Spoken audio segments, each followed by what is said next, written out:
नमस्कार दोस्तों। ग्रामीण डिफेंस एकेडमी सीकर के ऑनलाइन डिजिटल प्लेटफॉर्म पर आप सभी साथियों का हार्दिक अभिनंदन है, स्वागत है। दोस्तों, जो नेवी एयरफोर्स में जो सामान्य जीके आता है उसके बारे में बात करें तो उसमें एक पॉलिटी का जो टॉपिक है संघीय सरकार, और इस संघीय सरकार में भी जो राष्ट्रपति जो टॉपिक है उसके बारे में चर्चा करते हैं। दोस्तों, मैं तो यही कहूँगा कि मेहनत करने वालों की कभी हार नहीं होती, जो डर के झुक जाए उनकी जय जयकार नहीं होती। आज भी आता ऑटो में मेरे पास खुद की कार नहीं होती। इन्हीं शब्दों के साथ मैं इस टॉपिक की शुरुआत करता हूँ। ये जो संघीय सरकार है दोस्तों, और इस संघीय सरकार में सबसे पहले जो राष्ट्रपति जो टॉपिक है, इससे कई तमाम प्रकार के प्रश्न पूछे जाते हैं। इनसे संबंधित या तो कोई आर्टिकल पूछ लेता है, या इनसे संबंधित ये पूछ लेता है कि प्रथम राष्ट्रपति कौन बना था, सर्वाधिक समय तक राष्ट्रपति कौन रहा, न्यूनतम समय तक राष्ट्रपति कौन रहा। नेक्स्ट पर्सन ये भी पूछ सकता है कि प्रथम जो गैर कांग्रेसी राष्ट्रपति कौन बना था। पर्सन यूं भी पूछ सकता है कि मनोनीत राष्ट्रपति कौन बना था। नेक्स्ट पर्सन ये भी पूछ सकता है कि ऐसा कौन सा राष्ट्रपति है जिनका पद पर निधन हुआ था।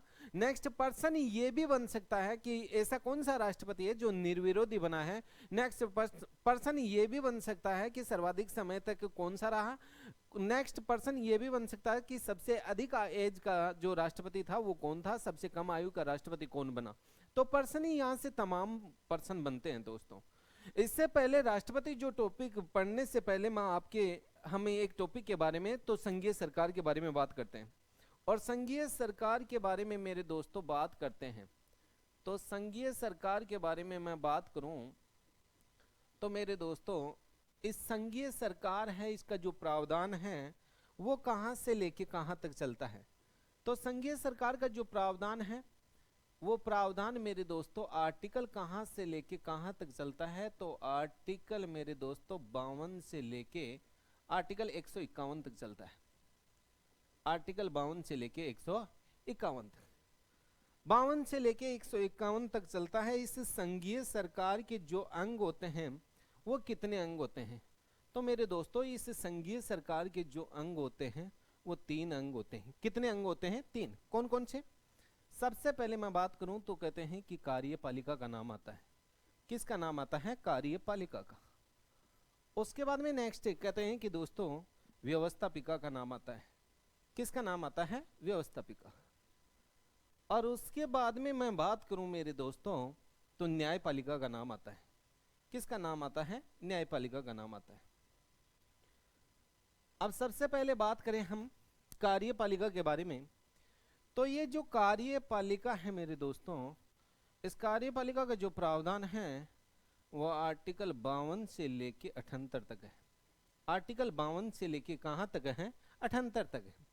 उसके बाद में व्यवस्थापिका के बारे में बात करें हम, तो व्यवस्थापिका का जो प्रावधान है वो आर्टिकल कहां से लेके 79 से लेके आर्टिकल 123 तक है। उसके बाद में नेक्स्ट न्यायपालिका के बारे में हम बात करें मेरे दोस्तों, तो न्यायपालिका का जो प्रावधान है वो आर्टिकल 124 से लेके आर्टिकल 151 तक देखने को मिलता है। यानी संघीय सरकार के कितने अंग होते हैं? 3 अंग होते हैं। कौन कौन से? कार्यपालिका, व्यवस्थापिका और न्यायपालिका। पहली बात ये संघीय सरकार है, इसका जो प्रावधान है वो संविधान के कोई भाग कौन सा है? तो ये भैया भाग है मेरे दोस्तों, लेकिन भाग 5 में है। संघीय सरकार है, संविधान के भाग 5 में है। प्रावधान है वो आर्टिकल 52 से लेके 151 तक चलता है। इसमें बात करें दोस्तों सबसे पहले कार्यपालिका के बारे में। किसके बारे में? कार्यपालिका के बारे में। तो इस कार्यपालिका के बारे में बात करते हैं तो इसमें सबसे पहले बात होती है वो राष्ट्रपति के बारे में। किसके बारे में? राष्ट्रपति के बारे में। उसके बाद में नेक्स्ट जो बात होगी मेरे दोस्तों वो उपराष्ट्रपति के बारे में। किसके बारे में? उपराष्ट्रपति के बारे में। उसके बाद में नेक्स्ट मेरे दोस्तों उपराष्ट्रपति नहीं, बात होगी वो किसके बारे में?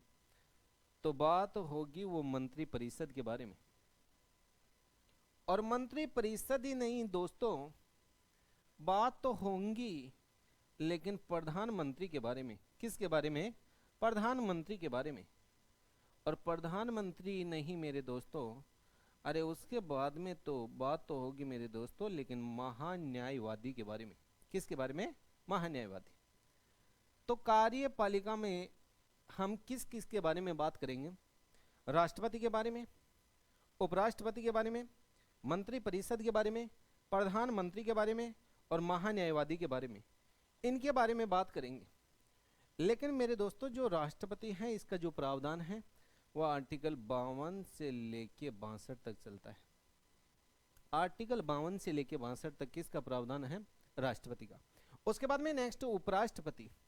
उपराष्ट्रपति के बारे में बात करें तो आर्टिकल कहते हैं कि 63 से लेके 70 तक आता है।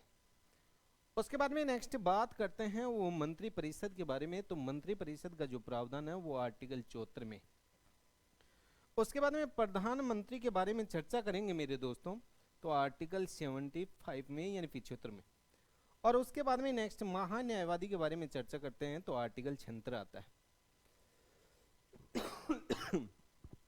व्यवस्थापिका है। इस व्यवस्थापिका में मेरे दोस्तों बात होगी तो वो किसके बारे में? तो व्यवस्थापिका में बात होगी वो सरला के बारे में। किसके बारे में? सरला के बारे में। मेरे दोस्तों संसद का जो गठन है, किसका गठन? संसद का गठन। उसके बाद में नेक्स्ट कहते हैं कि राज्यसभा का गठन। र का मतलब क्या होता है? राज्यसभा का गठन। अरे ला का मतलब होता है लोकसभा का गठन। दोस्तों क्या होता है? लोकसभा का गठन। तो मेरे दोस्तों यूं कहा जाता है कि साहब जो संसद है इसके जो गठन का प्रावधान है वो आर्टिकल 79 में है। राज्यसभा का जो गठन का प्रावधान है वो आर्टिकल 80 में है। और लोकसभा का जो गठन का प्रावधान है वो आर्टिकल 81 में है। आर्टिकल कौन से में है? 81 में। उसके बाद में नेक्स्ट कहते हैं कि यहाँ बात होगी वो न्यायपालिका के बारे में। न्यायपालिका के बारे में बात होगी तो इसमें बात करेंगे मेरे दोस्तों, लेकिन भैया सुप्रीम कोर्ट के बारे में यानी उच्चतम न्यायालय के बारे में। किसके बारे में? उच्चतम न्यायालय के बारे में। उच्चतम जो न्यायालय है इसके बारे में बात होगी। यहीं फिर हम बात करेंगे सीएजी यानी कहने का मतलब नियंत्रण एवं महालेखा परीक्षक के बारे में। नियंत्रण एवं महालेखा परीक्षक, नियंत्रण एवं महालेखा परीक्षक, इसके बारे में चर्चा करेंगे। अब मेरे दोस्तों जो उच्चतम न्यायालय है यानी सुप्रीम कोर्ट है इसका प्रावधान कहां से लेके कहां तक चलता है? आर्टिकल 124 से लेके 147 तक। और नियंत्रण एवं महालेखा परीक्षक का जो प्रावधान है वो आर्टिकल 148 से लेके 151 तक। ये पहले ये बात समझ में आई कि नहीं आई? दोस्तों हम बात कर रहे हैं संविधान के भाग 5 के बारे में। संविधान का भाग जो 5 है दोस्तों, इसमें संघीय सरकार का उल्लेख है। संघीय सरकार है इसका प्रावधान है वो आर्टिकल 52 से लेके कहां तक चलता है? 151 तक चलता है। संघीय सरकार के कितने अंग होते हैं? तो संघीय सरकार के 3 अंग होते हैं। कौन कौन से? कार्यपालिका, व्यवस्थापिका और न्यायपालिका। कार्यपालिका के बारे में मेरे दोस्तों बात करें हम तो कार्यपालिका में सबसे पहले राष्ट्रपति आता है और राष्ट्रपति का जो प्रावधान है वो आर्टिकल 52 से लेके 62 तक है। उसके बाद में हम बात करेंगे वो उपराष्ट्रपति के बारे में। उपराष्ट्रपति का जो प्रावधान है वो आर्टिकल 63 से लेके 70 तक चलता है। उसके बाद में नेक्स्ट हम बात करेंगे वो मंत्री परिषद के बारे में और मंत्री परिषद का जो प्रावधान है वो आर्टिकल 74 में है। उसके बाद में हम बात करेंगे वो प्रधानमंत्री के बारे में और इसका जो प्रावधान है वो आर्टिकल 75(1) में यानी 75(1) में। उसके बाद में नेक्स्ट हम बात करेंगे वो महान्यायवादी के बारे में और महान्यायवादी का जो प्रावधान है वो आर्टिकल 76 में है। कार्यपालिका के बारे में कंप्लीट चर्चा होने के बाद में हम बात करेंगे व्यवस्थापिका के बारे में और व्यवस्थापिका का जो प्रावधान है वो आर्टिकल 79 यानी 79 से लेके 123 तक देखने को मिलता है। इसमें हम बात करेंगे वो संसद के गठन के बारे में। संसद का गठन है वो 79 में है। राज्यसभा का जो गठन है वो आर्टिकल 80 में है और लोकसभा का जो गठन है वो आर्टिकल 81 में है। और उसके बाद में हम बात करेंगे वो न्यायपालिका के बारे में। न्यायपालिका का जो प्रावधान है वो आर्टिकल 124 से लेके 151 तक चलता है। आर्टिकल 124 से लेके 147 तक हम बात करेंगे वो सुप्रीम कोर्ट के बारे में बात करेंगे। और उसके बाद में नेक्स्ट आर्टिकल 148 से लेके 151 तक हम बात तो करेंगे, लेकिन किसके बारे में? तो नियंत्रण एवं महालेखा परीक्षक के बारे में। सबसे पहले हम बात करेंगे मेरे दोस्तों, लेकिन बात किसके बारे में करेंगे? बात करेंगे वो राष्ट्रपति के बारे में बात करेंगे। राष्ट्रपति। देखो दोस्तों, राष्ट्रपति के बारे में क्या कहा जाता है। मेरे दोस्तों, जो राष्ट्रपति हैं, इस राष्ट्रपति के बारे में यूं कहा जाता है कि साहब राष्ट्रपति का जो प्रावधान तो है, लेकिन राष्ट्रपति का जो प्रावधान है वो आर्टिकल कहां से लेके कहां तक चलता है, तो आर्टिकल 52 से लेके कहते हैं कि भैया 62 तक चलता है सबसे पहले। उसके बाद में नेक्स्ट है, मैं बात करें तो कहते हैं कि जो राष्ट्रपति है इसका जो उल्लेख है, ये उल्लेख है, इसका प्रावधान कौन से आर्टिकल में है, तो इसका जो उल्लेख है वो संविधान के भाग कौन से में है, तो 5 में। प्रावधान आर्टिकल 52 से 62 तक। और जो प्रावधान तो कहते हैं कि भैया है, लेकिन प्रावधान कहां से लेके कहां तक है, तो 52 से 62 तक, लेकिन उल्लेख है ये संविधान के कौन से भाग में है, 5 में। नेक्स्ट, ये जो राष्ट्रपति है, इस राष्ट्रपति का जो निर्वाचन मंडल है भैया, निर्वाचन मंडल, ये निर्वाचन मंडल कहां से लिया गया है, तो राष्ट्रपति का जो निर्वाचन मंडल है वो मेरे दोस्तों किस देश की देन है, तो अमेरिका की देन है। किस देश की देन है, अमेरिका की। लेकिन मेरे दोस्तों, ये जो राष्ट्रपति है, इस राष्ट्रपति की जो निर्वाचन पद्धति है, कौन सी पद्धति, निर्वाचन पद्धति, ये निर्वाचन पद्धति किसकी देन है, तो निर्वाचन पद्धति है ये मेरे दोस्तों किसकी देन है, तो आयरलैंड की देन है। किसकी देन है, आयरलैंड की देन है। उसके बाद में नेक्स्ट है मेरे दोस्तों, यूं ही नहीं बल्कि मैं आगे बात करूं तो ये जो सबसे पहले हम बात करेंगे वो आर्टिकल 52 के बारे में। आर्टिकल कौन सा, 52। आर्टिकल 52 में क्या लिखा हुआ है, तो आर्टिकल 52 में मेरे दोस्तों लिखा हुआ है कि साब पद, राष्ट्रपति के पद का जो उल्लेख है वो कौन से आर्टिकल में है, तो 52 में है। उसके बाद में नेक्स्ट है, मैं बात करूं मेरे दोस्तों आर्टिकल 53 के बारे में। आर्टिकल कौन सा आएगा, 53। आर्टिकल 53 में क्या लिखा हुआ है, तो आर्टिकल 53 में लिखा हुआ है संघीय कार्यपालिका। क्या लिखा हुआ मिलता है, संघीय कार्यपालिका। इसका मतलब क्या होता है कि संघीय कार्यपालिका की जो संपूर्ण शक्ति है वो राष्ट्रपति में निहित होती है, लेकिन इसका वास्तविक प्रयोग कौन करता है, प्रधानमंत्री और मंत्रिपरिषद, जबकि नाममात्र का प्रयोग कौन करता है, तो राष्ट्रपति करता है। उसके बाद में नेक्स्ट है, मैं आगे बात करूं तो आर्टिकल आता है मेरे दोस्तों, लेकिन आर्टिकल कौन सा आएगा, तो 54 आता है। आर्टिकल कौन सा आता है, 54। आर्टिकल 54 में क्या लिखा हुआ मिलता है, तो आर्टिकल 54 में लिखा हुआ है कि राष्ट्रपति का भैया निर्वाचन मंडल, राष्ट्रपति का कौन सा मंडल, निर्वाचन मंडल। अब राष्ट्रपति के निर्वाचन मंडल में कौन कौन भाग लेते हैं इसके बारे में बाद में विस्तार से चर्चा करेंगे। उसके बाद में नेक्स्ट आर्टिकल कौन सा आता है, आर्टिकल आएगा मेरे दोस्तों 55। आर्टिकल 55 में क्या लिखा हुआ है, तो आर्टिकल 55 में लिखा हुआ है निर्वाचन पद्धति। क्या लिखा हुआ मिलता है मेरे दोस्तों, निर्वाचन पद्धति, कि राष्ट्रपति की जो निर्वाचन पद्धति है वो पद्धति कौन सी है और उस पद्धति को किस किस नाम से जानते हैं। उसके बाद में नेक्स्ट मैं आगे बात करूं मेरे दोस्तों, तो आर्टिकल आएगा, लेकिन आर्टिकल आएगा कौन सा, तो आर्टिकल आएगा 56। आर्टिकल 56 में क्या लिखा हुआ है, तो आर्टिकल 56 में लिखा हुआ है पदावधि। क्या लिखा हुआ मिलता है, पदावधि, यानी कहने का मतलब ये क्या, कार्यकाल, कि राष्ट्रपति का जो कार्यकाल होता है वो कितने वर्ष का होता है। उसके बाद में नेक्स्ट मैं आगे बात करूं मेरे दोस्तों, तो आर्टिकल आएगा, लेकिन आर्टिकल आएगा कौन सा, तो 57 आएगा। और आर्टिकल 57 में क्या लिखा हुआ है, तो इसमें लिखा हुआ है पुनः निर्वाचन का पात्र, पुनः निर्वाचन का पात्र, पुनः निर्वाचन का पात्र।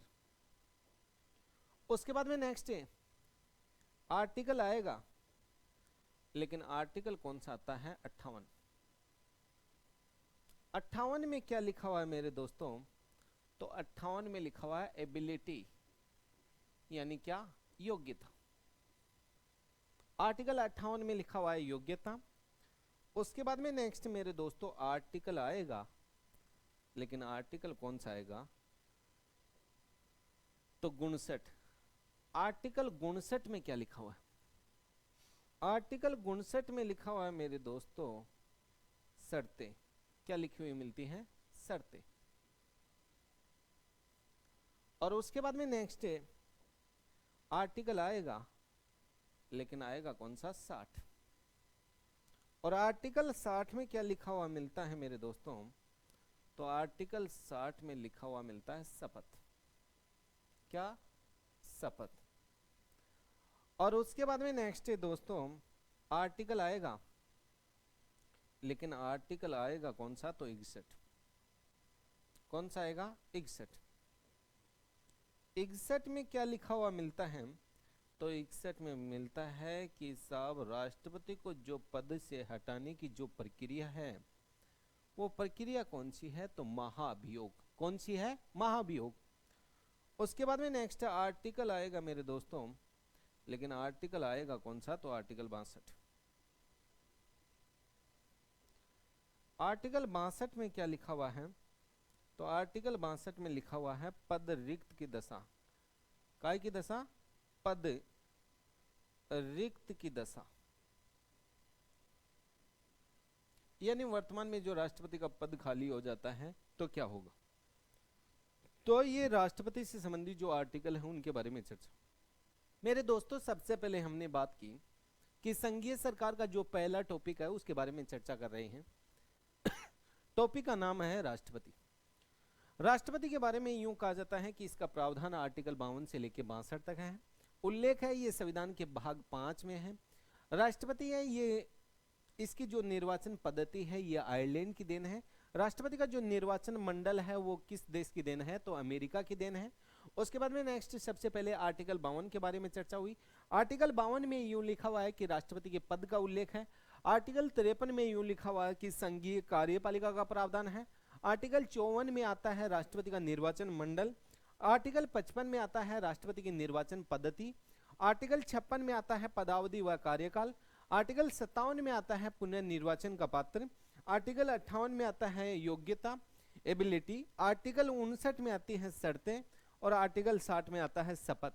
आर्टिकल 61 में आता है राष्ट्रपति को पद से हटाने की जो महाभियोग प्रक्रिया है उसके बारे में। और आर्टिकल 62 में आता है मेरे दोस्तों पद रिक्त की दशा। तो इनके बारे में डीपली चर्चा करते हैं दोस्तों।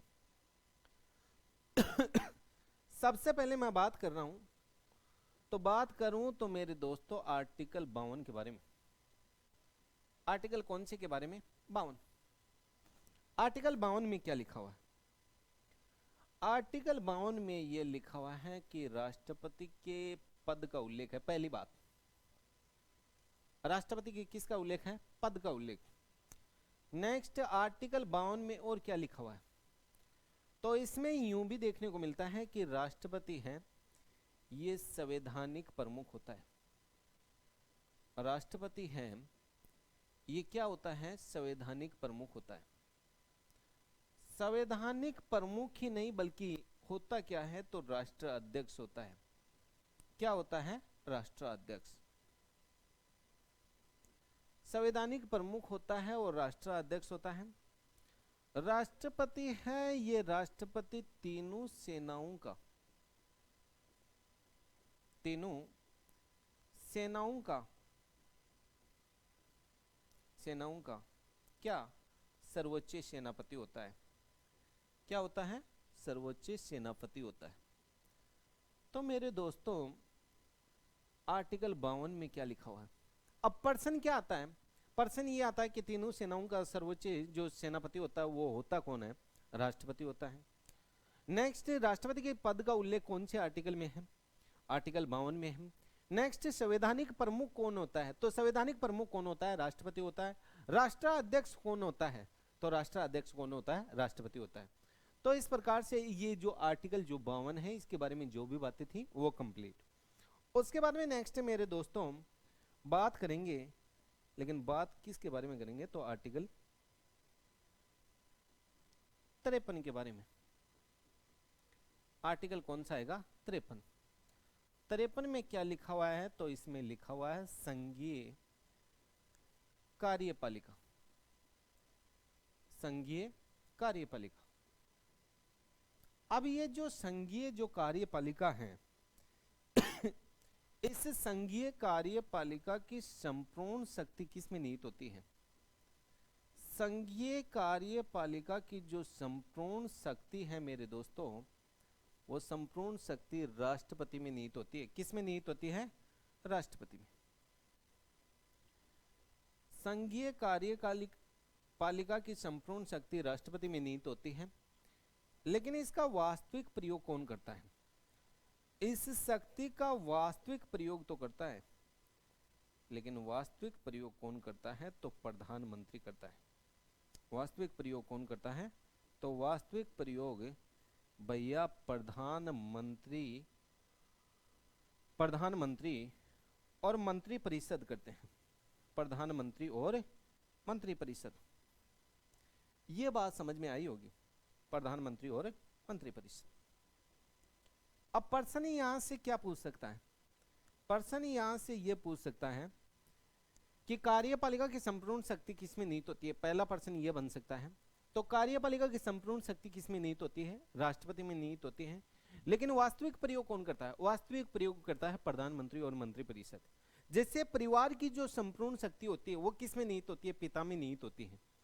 लेकिन क्या पिता उन शक्तियों का वास्तविक प्रयोग कर सकता है? नहीं कर सकता, क्योंकि पिता है वो जो संतान है उनका आजीविका यानी उनके लिए जीवन जीने के लिए जीवन जो प्रदान करने के लिए संपत्ति है, उस संपत्ति को एकत्रित करना भी अति आवश्यक है। तो कहने का मतलब यूं है कि साहब जिस प्रकार से परिवार की संपूर्ण शक्ति है वो पिता में निहित होती है, लेकिन वास्तविक प्रयोग माता और हम यानी बाल बच्चे मंत्री परिषद करते हैं। तो कहने का मतलब इसी प्रकार से संघीय कार्यपालिका की भी संपूर्ण शक्ति राष्ट्रपति में निहित होती है, लेकिन इसका वास्तविक प्रयोग कौन करता है? तो प्रधानमंत्री और मंत्री परिषद करता है। जबकि नाममात्र का प्रयोग कौन करता है? तो नाममात्र का प्रयोग राष्ट्रपति करता है। उसके बाद में नेक्स्ट इसमें दो शब्दावली आती है दोस्तों। दो शब्दावली कौन कौन सी आती है? एक आती है औपचारिक और एक आती है अनौपचारिक। एक आती है औपचारिक और एक आती है अनौपचारिक। औपचारिक का मतलब क्या होता है? औपचारिक का मतलब होता है, लेकिन औपचारिक का मतलब भैया वास्तविक होता है।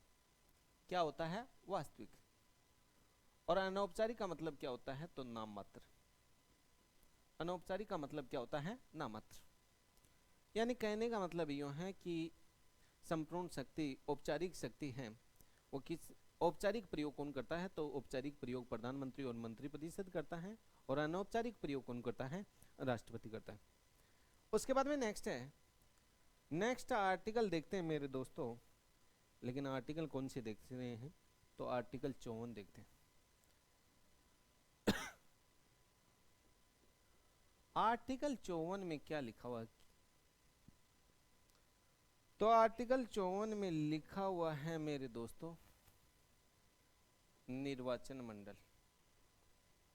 क्या लिखा हुआ है? राष्ट्रपति का निर्वाचन मंडल।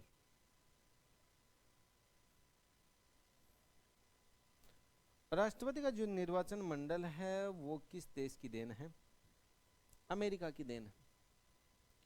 राष्ट्रपति का निर्वाचन मंडल में कौन कौन भाग लेता है? संसद के दोनों सदनों के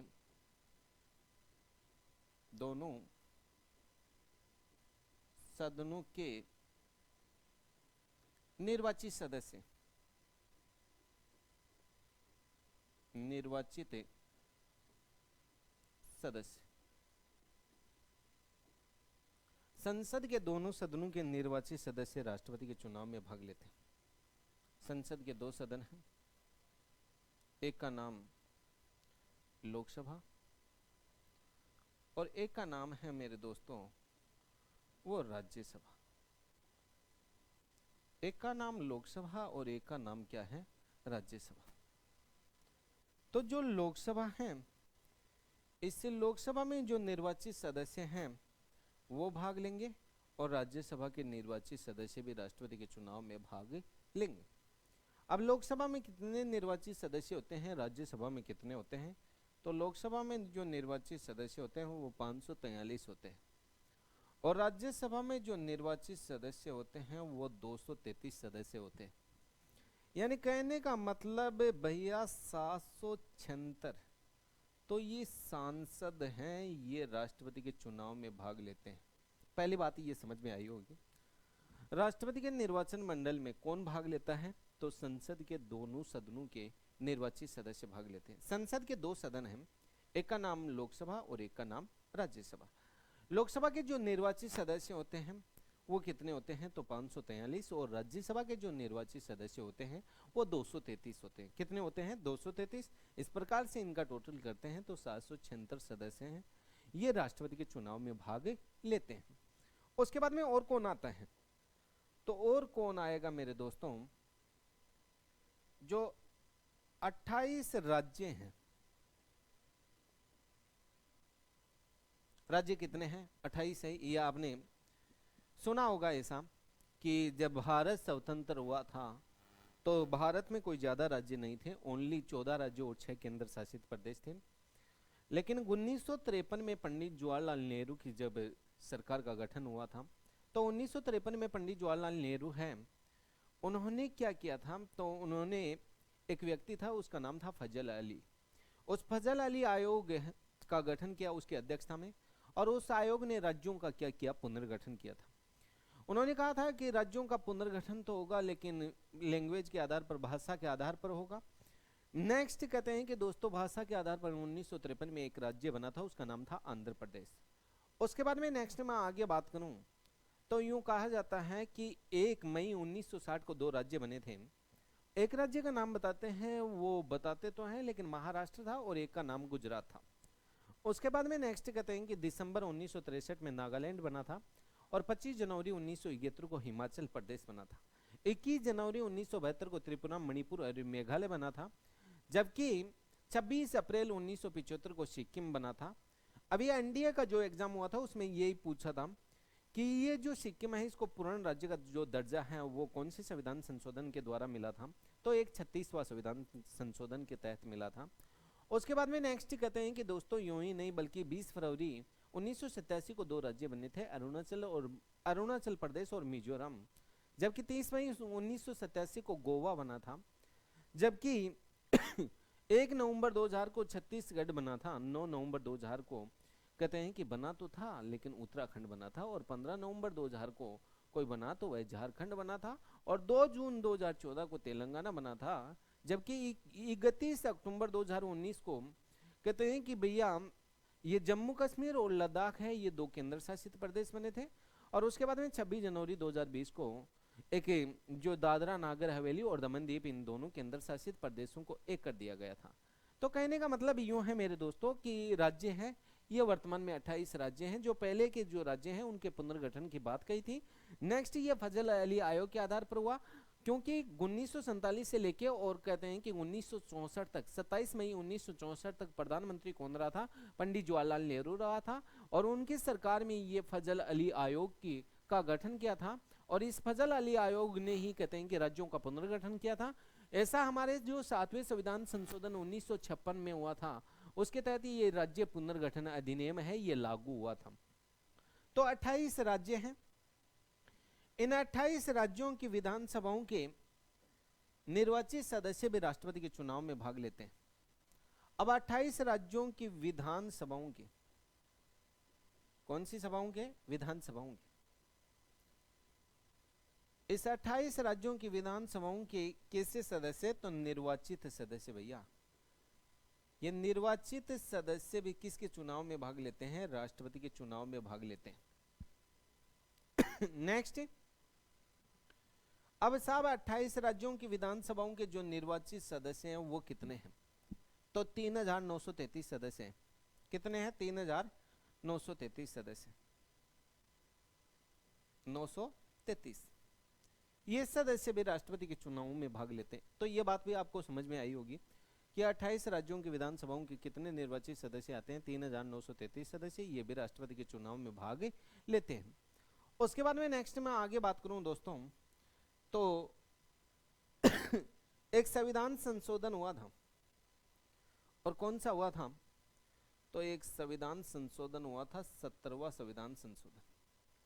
और ये 17वां जो संविधान संशोधन है मेरे दोस्तों, ये हुआ तो था, लेकिन हुआ कब था? तो 17वां संविधान संशोधन 1992 में हुआ था। इस 17वां संविधान संशोधन 1992 के तहत क्या कहा गया था? इसके तहत यह कहा गया कि साहब जो दिल्ली है, दिल्ली जो केंद्र शासित प्रदेश है, और दिल्ली नहीं बल्कि जो पांडिचेरी है, कौन सी? पांडुचेरी। दिल्ली और पांडुचेरी की विधानसभा के सदस्य भी राष्ट्रपति के चुनाव में क्या भाग लेंगे?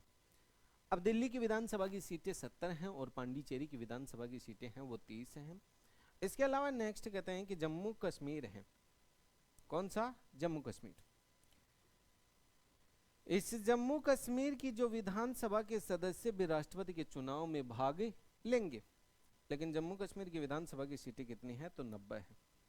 कितनी है? 90। दिल्ली की 70, पांडिचेरी की 30। तो कहने का मतलब ये इस प्रकार से राष्ट्रपति के निर्वाचन मंडल में कौन कौन भाग लेता है, ये बात आपको समझ में आई होगी दोस्तों।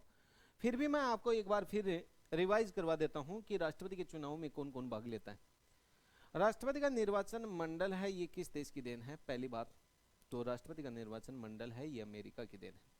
राष्ट्रपति के निर्वाचन मंडल में कौन कौन भाग लेता है? तो संसद के जो 2 सदन हैं, लोकसभा और राज्यसभा, इस दोनों सदनों के निर्वाचित सदस्य राष्ट्रपति के चुनाव में भाग लेते हैं। लोकसभा के जो निर्वाचित सदस्य होते हैं वो 543 होते हैं, जबकि राज्यसभा के जो निर्वाचित सदस्य होते हैं वो 233 होते हैं। 776 सदस्य भाग लेते हैं। उसके बाद में नेक्स्ट है 28 राज्यों की विधानसभाओं के निर्वाचित सदस्य भी राष्ट्रपति के चुनाव में भाग लेते हैं। 28 राज्यों की विधानसभाओं के जो निर्वाचित सदस्य हैं वो 3933 हैं। नेक्स्ट कहते हैं कि यूं ही नहीं बल्कि एक 17वां संविधान संशोधन 1992 में हुआ था, जिसके तहत यूं कहा गया था मेरे दोस्तों कि दिल्ली और पांडिचेरी की विधानसभा के सदस्य भी राष्ट्रपति के चुनाव में भाग लेंगे।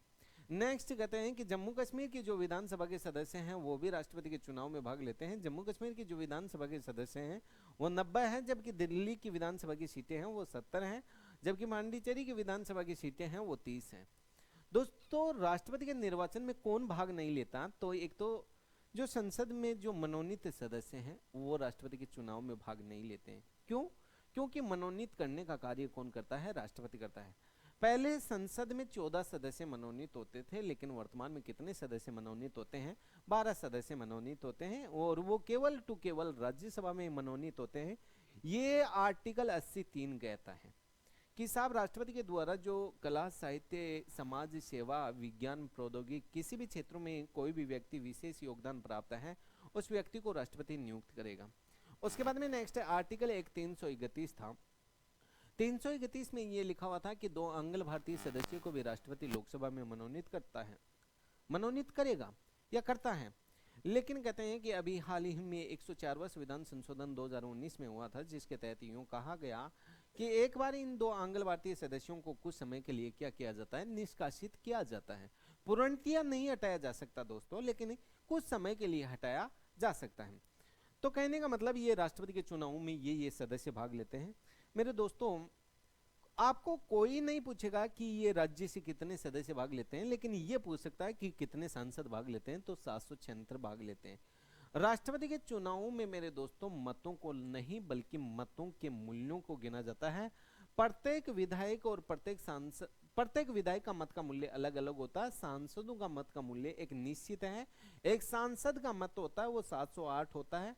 वो एक अलग लेवल की बातें होती हैं कि मत का मूल्य कैसे निकाला जाता है। एक सूत्र आता है कि 28 राज्यों की विधानसभाओं से आए हुए सदस्यों के जो मत का मूल्य बटे, यानी राष्ट्रपति के चुनाव में जो भाग लेने वाले सांसदों का भाग लिया जाता है तो मत का मूल्य निकल जाता है।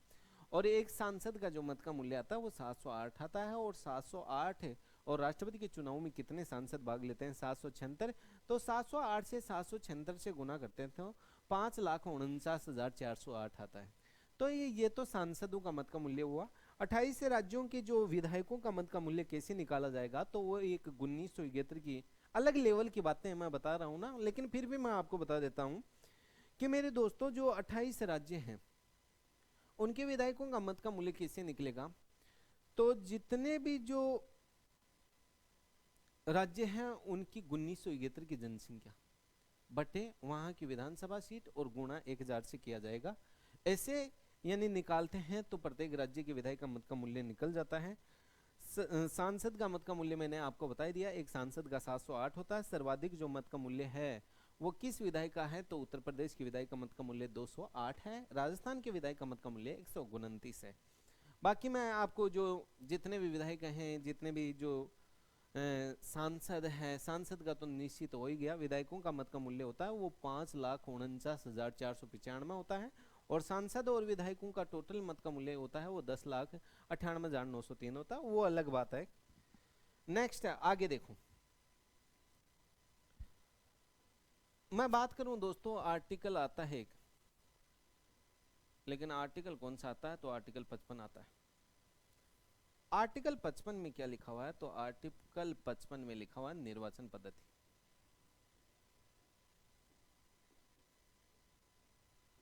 राष्ट्रपति की जो निर्वाचन पद्धति है वो निर्वाचन पद्धति किस देश की देन है? तो आयरलैंड की देन है।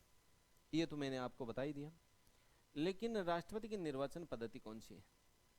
राष्ट्रपति की निर्वाचन पद्धति है वो एकल संक्रमणीय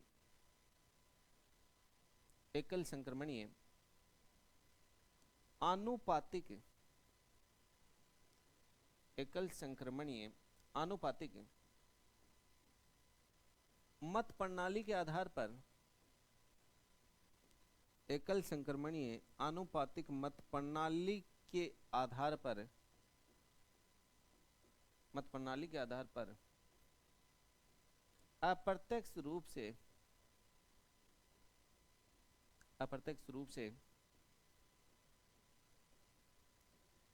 निर्वाचित होता है।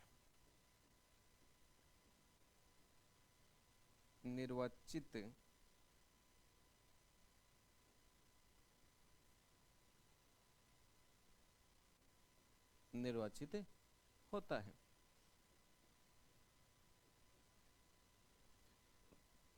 ये एक पद्धति चलती है दोस्तों, एकल संक्रमणीय आनुपातिक मत प्रणाली के आधार पर अप्रत्यक्ष रूप से निर्वाचित होता है। कोई नहीं पूछेगा ये पद्धति होती क्या। प्रश्न यही बनता है, दो ही प्रश्न बनते हैं यहाँ से कि राष्ट्रपति की जो निर्वाचन पद्धति है वो कौन सी है, पहला प्रश्न। दूसरी, राष्ट्रपति की जो निर्वाचन पद्धति है इसका प्रावधान कौन से आर्टिकल में है। इसके जो जनक है वो थॉमस हेयर हैं दोस्तों। इसी पद्धति को ड्रूप प्रणाली बोलते हैं, आंद्रे प्रणाली भी बोलते हैं, हेयर प्रणाली भी बोलते हैं। तो ये कोई नहीं पूछता, प्रश्न यहाँ से दो ही बनते हैं। एक ये प्रश्न बनता है कि निर्वाचन पद्धति का प्रावधान कौन से में है, और ये निर्वाचन पद्धति होती क्या। ठीक है, होती क्या है यानी कौन सी पद्धति है, ये होती क्या है ये तो पूछ ही नहीं सकता। बाकी ये जो अलग लेवल की बातें हैं कि ये पद्धति होती कौन सी है, तो ये लिखा हुआ है, ये आर्टिकल 55 में लिखा हुआ है। उसके बाद में नेक्स्ट है, मैं आगे बात करूं मेरे दोस्तों तो आर्टिकल आएगा, लेकिन आर्टिकल आएगा कौन सा? तो आर्टिकल आता है 56। आर्टिकल 56 में क्या लिखा हुआ है? आर्टिकल 56 में ये लिखा हुआ है पदावधि, यानी कहने का मतलब कार्यकाल। मेरे दोस्तों जो राष्ट्रपति हैं, इस राष्ट्रपति का जो कार्यकाल है वो कार्यकाल कितने वर्ष का होता है? तो राष्ट्रपति का जो कार्यकाल है वो भैया 5 वर्ष का होता है। प्रत्येक राष्ट्र में अलग अलग। जिस प्रकार से जो स्विट्जरलैंड का जो राष्ट्रपति होता है, स्विट्जरलैंड के राष्ट्रपति का कार्यकाल 1 वर्ष का होता है। अमेरिका में राष्ट्रपति का जो कार्यकाल होता है वो 4 वर्ष का होता है। कितने वर्ष का होता है? 4 वर्ष का होता है। लेकिन हमारे ये जो राष्ट्रपति का जो कार्यकाल होता है वो 5 वर्ष का होता है मेरे दोस्तों यूं ही नहीं, इसी में यूं भी लिखा हुआ है कि राष्ट्रपति हैं, ये राष्ट्रपति अपना जो त्याग पत्र तो देता है, लेकिन राष्ट्रपति अपना त्याग पत्र किसको देगा? तो राष्ट्रपति अपना त्याग पत्र देगा वो उपराष्ट्रपति को देगा। किसको देगा? उपराष्ट्रपति को देगा। नेक्स्ट दोस्तों, यूं ही नहीं बल्कि यूं कहा जाता है कि उपराष्ट्रपति हैं वो इस त्याग पत्र की यथाशीघ्र सूचना तो देगा, लेकिन यथाशीघ्र सूचना किसको देगा? तो सूचना तो देगा लेकिन लोकसभा अध्यक्ष को देगा। किसको देगा? लोकसभा अध्यक्ष को देगा। ये बात समझ में आई क्या? राष्ट्रपति अपना त्यागपत्र किसको देता है? उपराष्ट्रपति को देता है। और उपराष्ट्रपति का क्या काम होता है? उपराष्ट्रपति इसकी यथाशीघ्र जो सूचना है वो किसको देता है? लोकसभा अध्यक्ष को देता है। नेक्स्ट मैं आगे बात करूं तो ये आर्टिकल आएगा मेरे दोस्तों, लेकिन आर्टिकल आएगा कौन सा? तो आर्टिकल 57 आता है। आर्टिकल कौन सा आता है? आर्टिकल 57 आता है। 57 में क्या लिखा हुआ है? 57 में लिखा हुआ है पुनर्निर्वाचन का पत्र। क्या लिखा हुआ है दोस्तों? पुनः निर्वाचन का पत्र। इसका मतलब क्या होता है? इसका मतलब ये होता है मेरे दोस्तों कि जो राष्ट्रपति हैं, इस भारत में एक ही व्यक्ति है, वो एक व्यक्ति कितनी भी बार राष्ट्रपति बन सकता है, कोई रोक टोक नहीं है। ऐसे ही उदाहरण, एकमात्र उदाहरण है डॉक्टर राजेंद्र प्रसाद का। ये डॉक्टर राजेंद्र प्रसाद है, ये सर्वाधिक समय तक राष्ट्रपति रहे हैं। 1950 से लेकर 1962 तक राष्ट्रपति रहे। तो कहने का मतलब यूं है कि भारत में एक ही व्यक्ति कितनी भी बार राष्ट्रपति बन सकता है। ऐसा हमारे संविधान में कहीं भी नहीं लिखा हुआ कि साहब 2 बार बन सकता है, 3 बार बन सकता है। ये उस व्यक्ति पर निर्भर करता है। उसके बाद में नेक्स्ट आर्टिकल आता है मेरे दोस्तों, लेकिन आर्टिकल आएगा कौन सा? तो आर्टिकल आएगा 58। 58 में क्या लिखा हुआ है? तो 58 में लिखा हुआ है मेरे दोस्तों एबिलिटी, योग्यता। योग्यता में क्या लिखा हुआ है? योग्यता में यूं लिखा हुआ मिलता है कि जो राष्ट्रपति हैं, इस राष्ट्रपति बनने के लिए क्या क्या योग्यता होनी चाहिए? नंबर 1, वह भारत का नागरिक हो। वह भारत का क्या हो? नागरिक हो।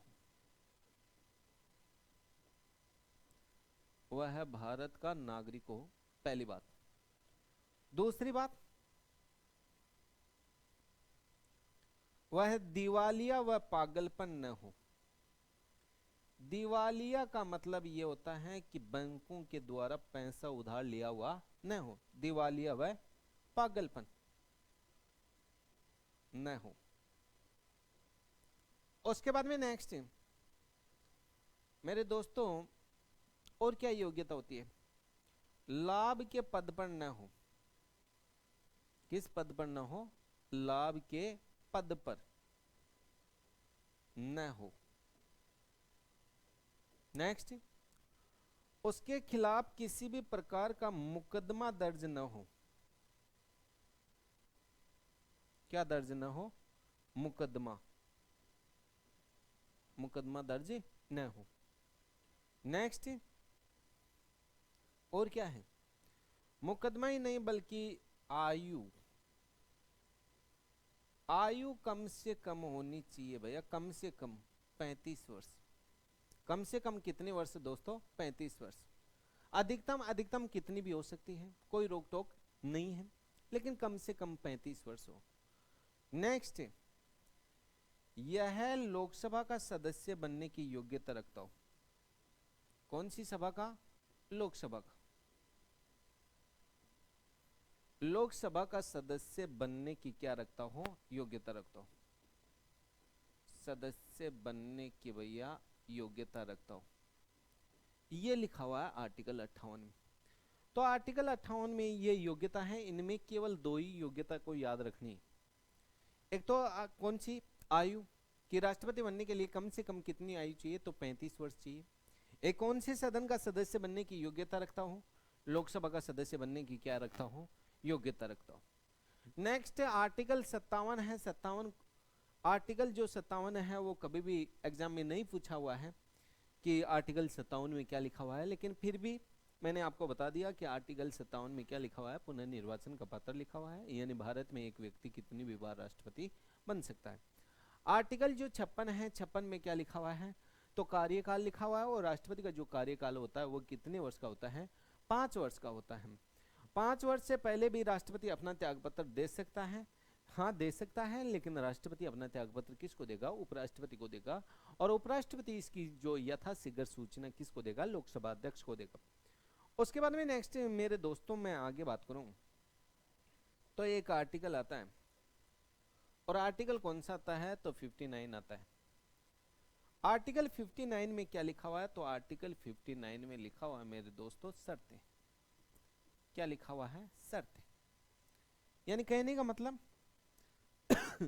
कहने का मतलब यह है मेरे दोस्तों, इसमें यह लिखा हुआ मिलता है कि जब कोई सांसद या फिर विधायक को, कोई सांसद या फिर विधायक को क्या बनाया जाता है? राष्ट्रपति बनाया जाता है। जब किसी सांसद व विधायक को क्या बनाया जाता है? राष्ट्रपति बनाया जाता है, तो क्या होगा? तो या तो ये पहले वाले जो पद है सांसद और विधायक का पद, इससे इसे क्या देना पड़ेगा? इस्तीफा देना पड़ेगा। या फिर क्या होगा? या फिर भैया ये पद स्वतः ही क्या हो जाएंगे? रद्द हो जाएंगे। क्या हो जाएंगे? रद्द हो जाएंगे। उसके बाद में नेक्स्ट है मेरे दोस्तों, जो राष्ट्रपति हैं, इस राष्ट्रपति का वेतन कितना होता है? तो राष्ट्रपति का जो वेतन होता है वो कहते हैं कि भैया 5 लाख रुपए मिलते हैं इनको। कितना लाख रुपए मिलता है? 5 लाख रुपए राष्ट्रपति को वेतन के रूप में प्राप्त होते हैं। आर्टिकल आता है, एक आर्टिकल 266 आता है। आर्टिकल 266 में यह लिखा हुआ है कि राष्ट्रपति को जो वेतन मिलता है वो केंद्र की संचित निधि से प्राप्त होगा, और राष्ट्रपति के जो भी वेतन मिलता है ये आयकर रहित होता है, यानी इस पर किसी भी प्रकार का टैक्स नहीं लगता है। नेक्स्ट राष्ट्रपति के जो वेतन में किसी भी प्रकार की कटौती भी नहीं की जा सकती। क्या नहीं की जा सकती? कटौती भी नहीं की जा सकती। उसके बाद में नेक्स्ट मैं आगे बात करूं दोस्तों, तो एक आर्टिकल आता है 60। आर्टिकल 60 में क्या लिखा हुआ है? तो आर्टिकल 60 में लिखा हुआ है मेरे दोस्तों शपथ। क्या लिखा हुआ मिलता है? शपथ। इसमें लिखा हुआ है कि राष्ट्रपति को शपथ दिलाने का कार्य कौन करता है? तो राष्ट्रपति को जो शपथ दिलाने का कार्य करता है वो उच्चतम न्यायालय का मुख्य न्यायाधीश करता है। उच्चतम न्यायालय का मुख्य न्यायाधीश, उच्चतम न्यायालय का भैया मुख्य न्यायाधीश, मुख्य न्यायाधीश यानी सुप्रीम कोर्ट का जो चीफ जस्टिस होता है वो राष्ट्रपति को शपथ दिलाता है, ऐसा आर्टिकल 60 कहता है। यदि मुख्य न्यायाधीश न हो तो राष्ट्रपति को शपथ दिलाने का कार्य कौन करता है? वरिष्ठ न्यायाधीश करता है। कौन करता है? वरिष्ठ न्यायाधीश। उसके बाद में नेक्स्ट मैं आगे बात करूं दोस्तों, तो आर्टिकल आएगा, लेकिन आर्टिकल आता कौन सा है? तो 61 आता है। और आर्टिकल 61 में क्या लिखा हुआ है? तो महाभियोग की प्रक्रिया। कौन सी प्रक्रिया है? महाभियोग की प्रक्रिया। यानी कहने का मतलब जो राष्ट्रपति को पद से हटाने की जो प्रक्रिया है वो महाभियोग की प्रक्रिया है।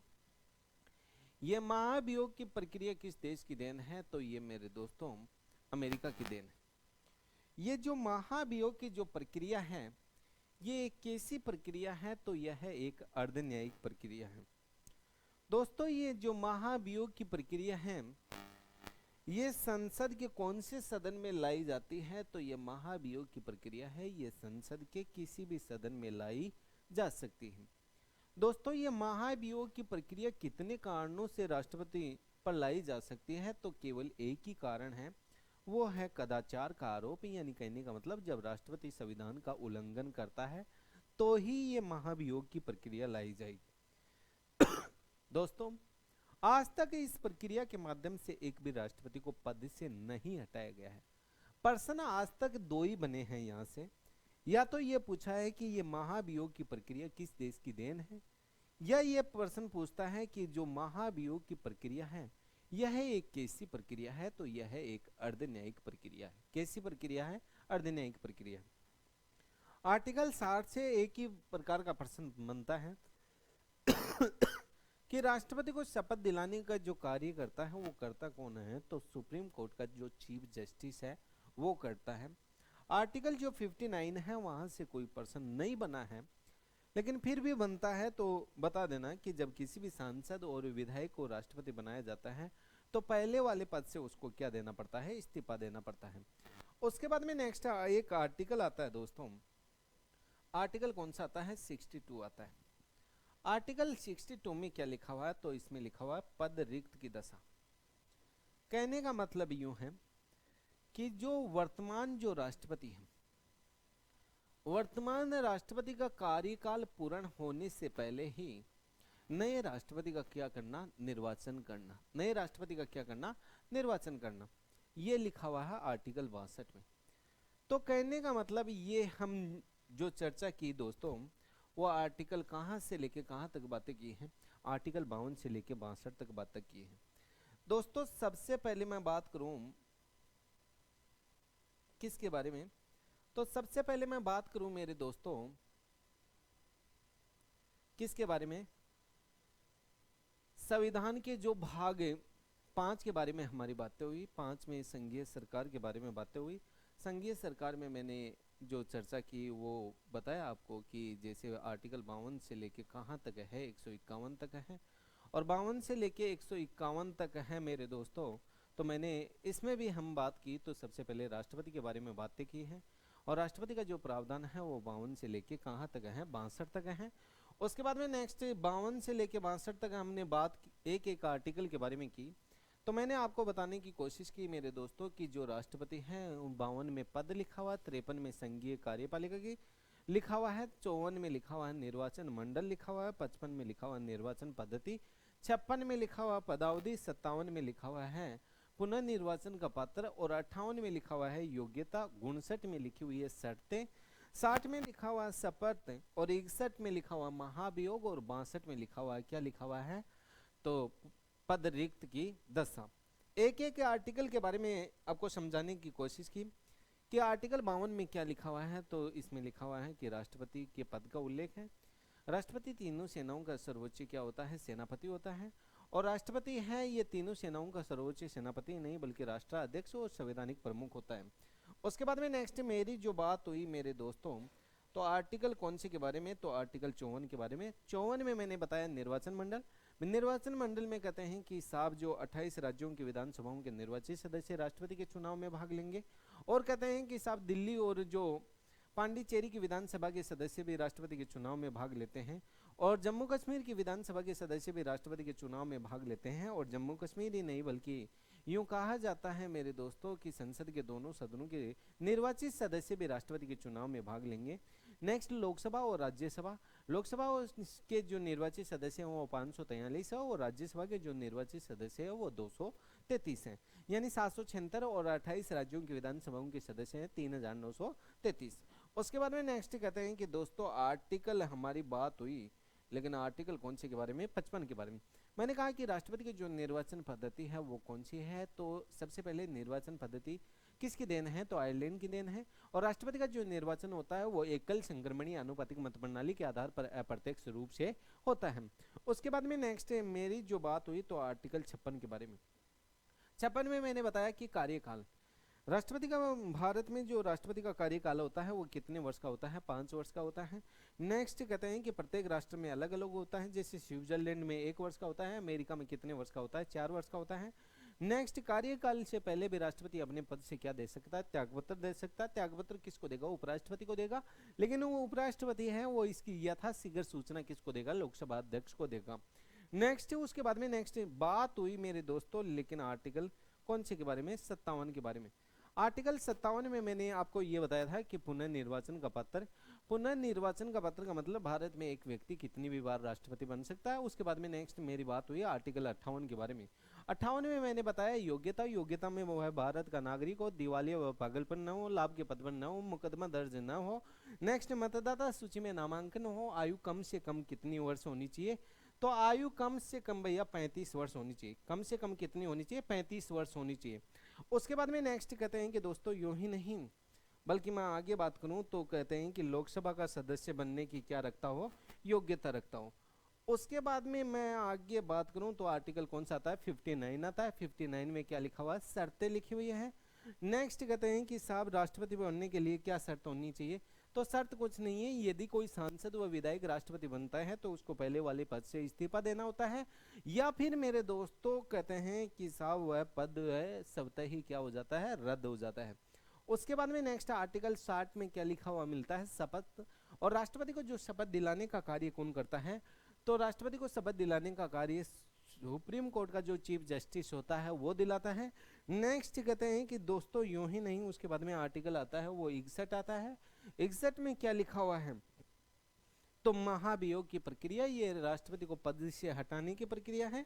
यह एक अर्धन्यायिक प्रक्रिया है। यह प्रक्रिया अमेरिका की देन है। राष्ट्रपति पर ये जो महाभियोग की प्रक्रिया लाई जाती है ये संसद के किसी भी सदन में लाई जा सकती है। नेक्स्ट, आज तक ये जो महाभियोग की प्रक्रिया के माध्यम से एक भी राष्ट्रपति को पद से नहीं हटाया गया है।